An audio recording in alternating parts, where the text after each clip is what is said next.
حضرت خواجہ بختیار کاکی رحمہ اللہ بڑے اللہ والے بزرگ انسان گزرے ہیں، اللہ تعالیٰ نے ان سے بھی دین کی بڑی خدمت لی تھی۔ حضرت خواجہ کے والد کا بچپن میں انتقال ہو گیا تھا۔ اب جب یہ پڑھ کر واپس آتے تھے مکتب سے تو ان کی والدہ کھانا بنا کر گھر میں رکھ دیتی اور خواجہ سے یہ کہتی تھی، خواجہ 2 رکعت نماز پڑھو، اللہ سے مانگو، رزق اللہ دیتا ہے۔ خواجہ بختیار کاکی وضو کرتے، ماں نے بتایا تھا نماز اس طرح پڑھی جاتی ہے، نماز پڑھتے اپنے معصوم ہاتھ اٹھا کر دعا کرتے۔ اب ماں کہتی بیٹا اللہ نے کھانا بھیجا ہوگا، تو بیٹا تلاش کرتا، کہیں چارپائی کے نیچے، کبھی الماری میں کھانا مل جاتا۔ بچے کا ذہن بن گیا رزق اللہ دیتا ہے، کھانا اللہ دیتا ہے۔ ایک دفعہ ایسا ہوا پڑوس میں کسی کا انتقال ہو گیا تو خواجہ بختیار کاکی کی والدہ وہاں چلی گئی تعزیت کے لیے، تو انہیں آنے میں دیر ہو گئی۔ اب راستے میں آ رہی تھی، بڑی فکر مند تھیں، معلوم نہیں آج خواجہ نے کھانا نہیں کھایا ہوگا، یا اللہ میری تو ساری محنت ضائع ہو جائے گی، اتنے عرصے سے میں نے اس کا ایک ذہن بنایا تھا، رزق اللہ دیتا ہے، اللہ سے اس کا تعلق مضبوط کیا تھا۔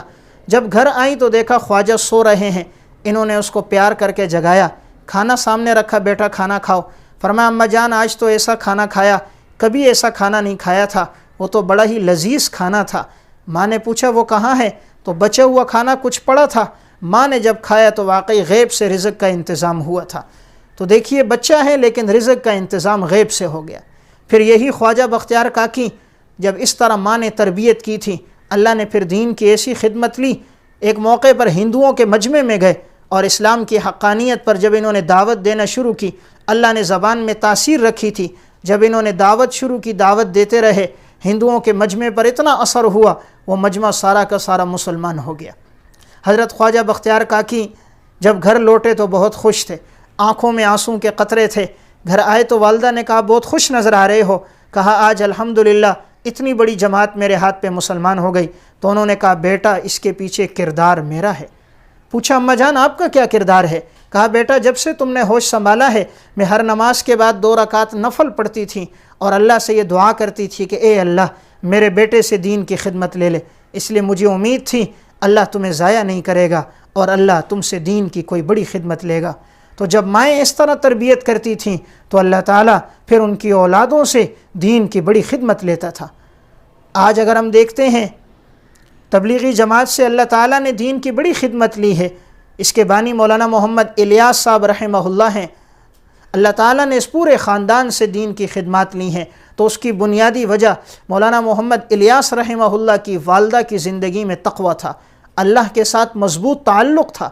مولانا ابو الحسن علی ندوی رحمہ اللہ کی کتاب ہے مولانا محمد الیاس اور ان کی دینی دعوت میں ہے کہ اس خاتون کا تلاوت کا ایسا معمول تھا، رمضان المبارک میں تو 40 سپارے قرآن کی تلاوت کرتی تھی۔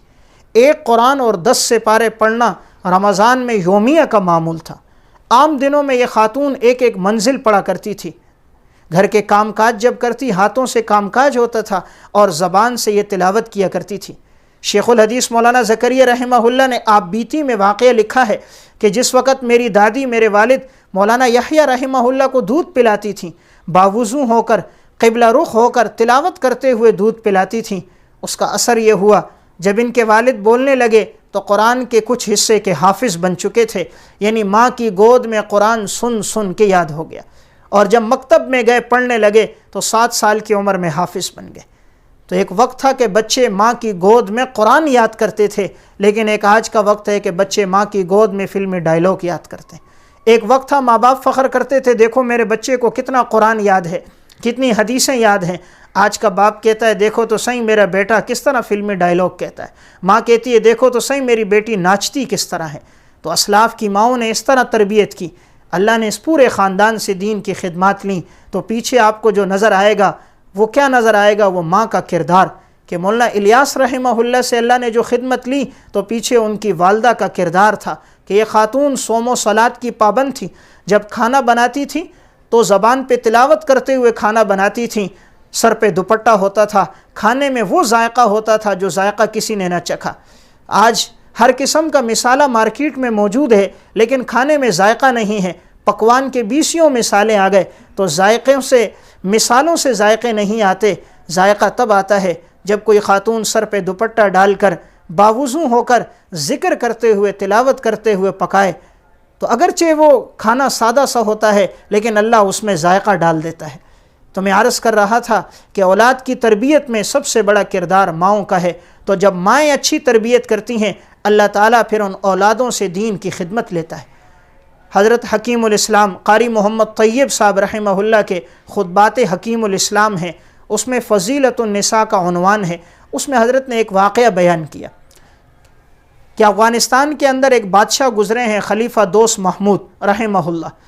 ان کے دور میں انہوں نے اپنے بیٹے کو جہاد کے لیے قسطنطنیہ بھیجا۔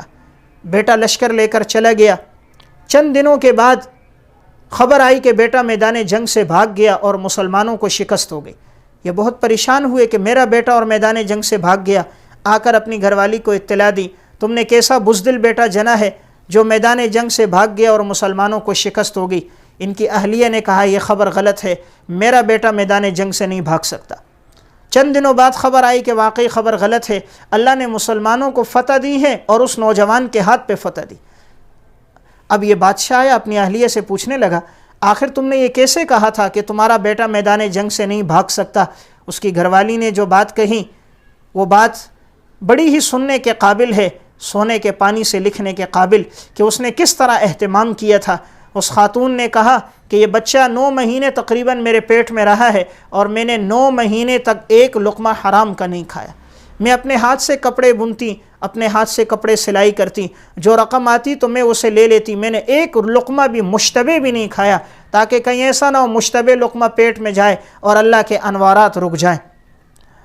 پھر دوسری بات اس خاتون نے کہی، جب بھی میں نے اس کو دودھ پلایا تو باوضو ہو کر قبلہ رخ ہو کر تلاوت کرتے ہوئے میں نے اس کو دودھ پلایا ہے۔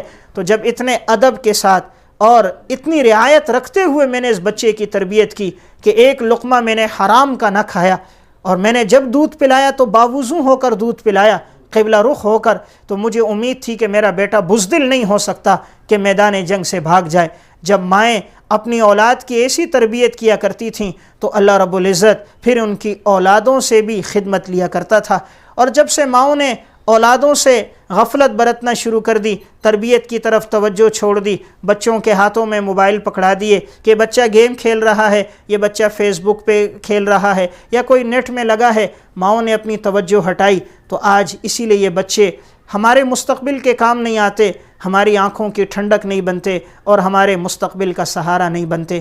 حضرت بایزید بسطامی رحمہ اللہ کی جو والدہ تھیں، جس وقت بایزید گھر سے جانے لگے تو انہوں نے بیٹے کو نصیحت کی تھی، بیٹا علم کے سفر میں جا رہے ہو، جب تک علم پورا حاصل نہیں کیا تو گھر واپس نہیں آنا۔ تو بایزید بسطامی جہاں پڑھنے کے لیے جاتے تھے، وہاں قاری صاحب کو جب انہوں نے اپنا سبق سنا دیا تو انہوں نے کہا میں گھر جانا چاہتا ہوں۔ تو ان کے استاد نے کہا اگر مجھے اتنا سبق سناؤ گے پھر تمہیں میں گھر جانے کی اجازت دوں گا۔ سبق کچھ زیادہ دے دیا، لیکن انہوں نے وہ زیادہ سبق بھی یاد کر دیا اور یاد کر کے چھٹی لی۔ جب گھر گئے دروازے پہ دستک دی، ان کی والدہ اندر وضو کر رہی تھیں۔ والدہ نے پوچھا کون؟ کہا بایزید ہوں۔ تو والدہ نے اندر سے جواب دیا میرا تو ایک بیٹا بایزید تھا، میں نے تو اس کو دین کے لیے بھیجا تھا، کیا تاکہ وہ دین حاصل کرے، قرآن اور حدیث کا علم حاصل کرے۔ میرا بیٹا تو دین سیکھنے گیا ہے، تم کون بایزید ہو؟ اس نے جب ماں کی یہ بات سنی کہ میری ماں تو یہ چاہتی ہے میں دین سیکھ کر آؤں، تو چنانچہ واپس چلے گئے۔ پھر تب لوٹے جب حافظ بھی بن گئے، عالم بھی بن گئے، پھر اپنے گھر لوٹ کر آئے۔ تو دیکھیے یہ ماں کا کردار تھا، ماں کی دعائیں تھیں۔ اللہ تعالیٰ نے پھر بایزید بسطامی رحمہ اللہ سے جو خدمات لی ہیں وہ کسی پر پوشیدہ نہیں۔ تو آج بھی اگر ہم چاہیں کہ ہماری اولاد ملک اور ملت کے کام آئے، مستقبل کا سہارا بنے، آنکھوں کی ٹھنڈک بنے، تو آج کی مائیں بھی ویسی تربیت کریں جس طرح اسلاف امت کی ماؤں نے تربیت